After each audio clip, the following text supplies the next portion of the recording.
So, kamusta po mga ka-Streetwise? Ako po si Takero Miyamoto at welcome po sa aking munting channel. So mga kababayan, siguro hindi naman siguro kaila sa atin na merong ginawa itong si Senator Robin Hood Padilla na meron siyang tinawag na mga tao na bobo. So, ang kapal ng mukha, no? Siya pa talaga yung malakas ang loob na magbansag ng bobo sa kapwa niya tao. Siya nga yung mukhang palpak. So, nagsimula po kasi lahat ng ito dahil nga doon sa kanyang pagbatikos sa ating AFP at saka doon po sa DND kung bakit meron daw po mga Amerikano na ang tawag nga po ni Robin Padilla ay third party dito nga po sa nangyayaring conflict natin sa China about sa West Philippine Sea. At tungkol nga rin po doon na sa palpak na pahayag ni Robin Padilla about po doon sa China Coast Guard. So, hindi na natin pag-uusapan yan kasi napag-usapan na natin yan. So, dito po tayo sa pahayag niyang bobo. Kasi sabi niya bobo eh. So, actually mga kababayan, ito na content ko na ito kanina, pero gusto ko lang ulit gawa ng video kasi mukhang na-analyze ko po dito kung sino yung tinatawag na bobo ni Robin Padilla. So, mga kababayan, ito po yung post ni Robin Padilla. So, basahin lang natin ng konti, no? Dito sa unang paragraph, ang sabi ni Robin Padilla, mga mahal ko na taga-suporta. Nag-number 1 po tayo nang wala tayong pera at walang koneksyon sa dambuhalang media. Ang tagumpay natin ay kasaysayan na at hindi na yan mapagbabago kahit sino pa man. Ano man ang kanilang argumento o ano man ang sasabihin nila, sila ay matalino at tayo ay bobo. Una sa lahat, Robin Padilla, itong mga binabanggit mong tao na bobo, hindi ka naman nila tinawag na bobo eh. Yung mga Pilipino po na nakapanood sa kabobohan mo, sila po yung tumatawag sa yung bobo. Pero itong mga kababayan, no, emphasize natin to kasi binilugan ko na eh. Ang sabi dito ni Robin Padilla, tawanan na lang ninyo ng malakas dahil hindi nila matanggap hanggang sa ngayon ang ating pagkapanalo at pagiging number 1. Ang pinagmamalaki dito ni Robin Padilla ay siya daw po ay number 1. Number 1 siya nung nakarang eleksyon eh. Karon pa siyang binanggit dito na, ito lang basahin lang ito natin, no? Ito. At mas bobo sila sa atin dahil sa sobrang talino nila, hindi sila nanalo kahit bilyon ang pera nila at yun mga pailalim bumanat, lalo ang may mga ambisyong umangat at mga nais bumalik, pinapagalaw ang kanilang mga PR. So, ngayon, ang unang taong pinapatamaan dito ni Robin Padilla ay hindi nanalo ng eleksyon.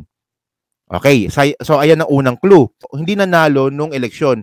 At dito po mga kababayan, sa kasunod po dito, sabi dito, no, hindi na po sila nag-number 1 kahit hanggang langit ang gastos nila. Hayaan natin silang malunod sa kanilang pangarap at larong napakadumi. Kita nyo mga kababayan, no, napakababaw, no?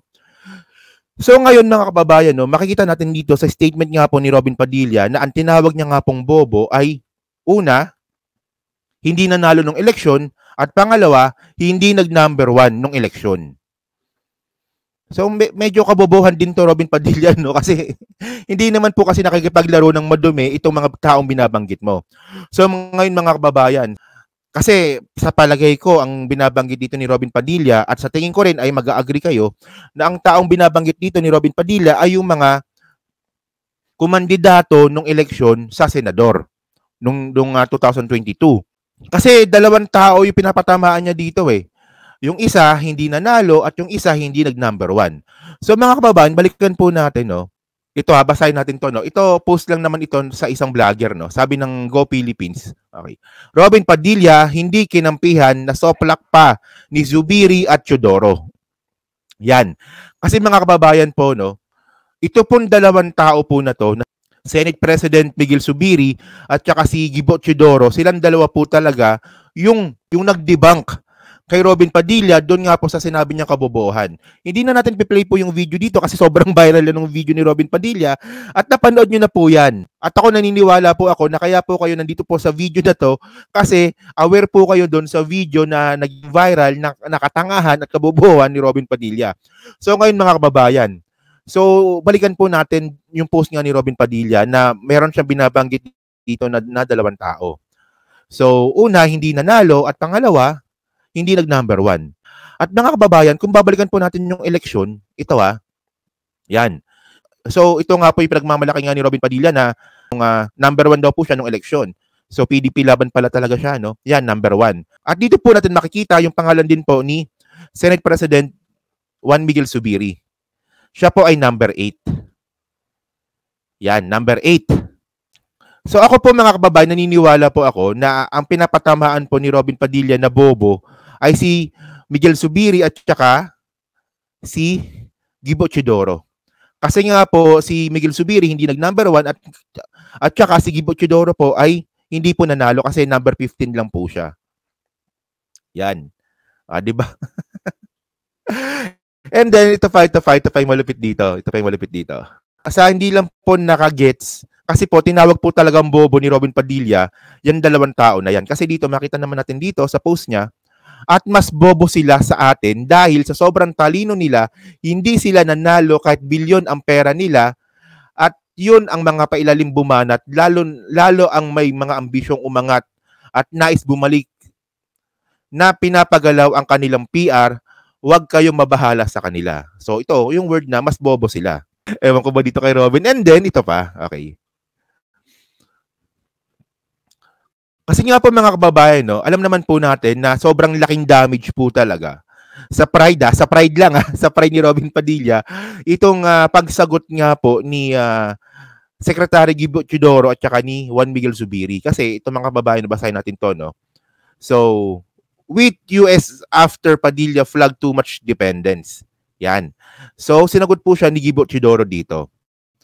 So, ang sabi nga po ni Secretary Gibo Teodoro, okay, the Philippines needs to continuously strengthen its alliance with other countries to ensure stability in the region. Defense Secretary Gilbert Teodoro said Wednesday. Teodoro was addressing the criticisms raised by Senator Robin Hood Tanga Padilla on what he sees as the government dependence on foreign forces, especially those of the United States, in asserting Philippine sovereignty in the West Philippine Sea. Yan. So para mas malino mga kababayan, panoorin na lang po natin itong sinabi nga ni Gibo Teodoro about nga kay Robin Padilla. Okay. For China and the Philippines. But the real thing is isipin nila proxy war ba ito? Tayo sinakop nung una, tayo ang kinupkop rather. Yung sinakop pala, mali pala yun sa Tagalog, no? Scarborough Shoal, number 1. Water cannoning. I mean, how can you say it's a proxy war? If it's a proxy war, di gawin nila sa tirahin nila yung kalaban nila sa proxy. Huwag tayo. So, ang intention nila talaga is to dominate the South China Sea. Pero sir, the same concern din kasi na-raise kahapon ng ilang senators like si Robin Padilla. So, parang yung too much reliance sa US at yun nga, baka definitely. Ako ay panig dyan. Kaya nga gusto kong bilisan ang ating capability upgrade para hindi na lang tayo umasa ng todo-todo sa iba. Matagal na tayong umaasa eh. Sabi niya sir ni Senator Padilla kasi we can manage naman daw. In the past 6 years, kinaya daw natin. But there was a different that was a different situation. Kasi ngayon mas agresibo ang ating mga katunggali. Ayan. So yan mga kababayan, no? So kaya ko lang po kasi pinlay po itong mga kababayan. Kasi dito po natin makikita kung gaano ka-politically matured itong si Secretary Gibo Teodoro. Actually mga kababayan, no, yung sinasabi dito ni Robin Padilla, kung babalikan po natin yung post niya dito, meron siya mga binabanggit dito. Ito ha. Hayaan natin silang malunod sa kanilang pangarap at larong napakadumi. So kung mapapanood naman po natin yung video nga po ni Secretary Gibo Teodoro, hindi naman po kasi ito larong madumi. Ito po ay usapin po ng mga matitinong tao.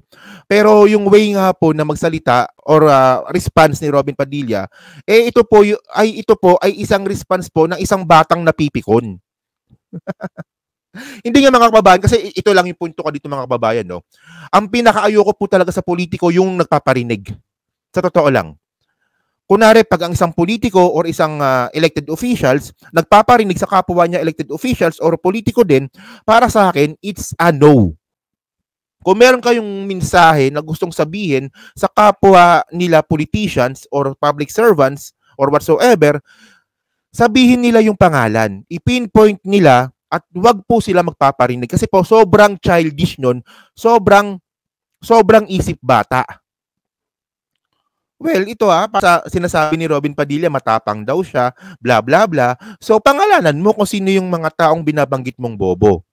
Pero mga kababayan po, no, kung i-analyze po natin yung statement nga po ni Robin Padilla, ang pinapatamaan niya po talaga dito ay yung mga individual na hindi nag-number 1 nung eleksyon at saka natalo nung eleksyon, and then yung bumabatikos din sa kanya. So, malinaw naman po ito na patama ito kay Miguel Zubiri at saka kay Secretary Gibo Teodoro. Yon. So kayo mga kababayan, nag-agree ba kayo dito? Kasi para sa akin sobrang linaw eh. Nag-agree ba kayo dito na si Robin Padilla ay isip bata? Pikon? At nag-agree din po ba kayo na ang pinapatamaan talaga dito ni Robin Padilla ay si Zubiri at saka si Teodoro? Yon. So paki-comment na po sa baba at binabasa ko pong lahat yan. So sa muli po, maraming salamat po sa inyo lahat. Ako po si Takeo Romeo Moto. Bye-bye.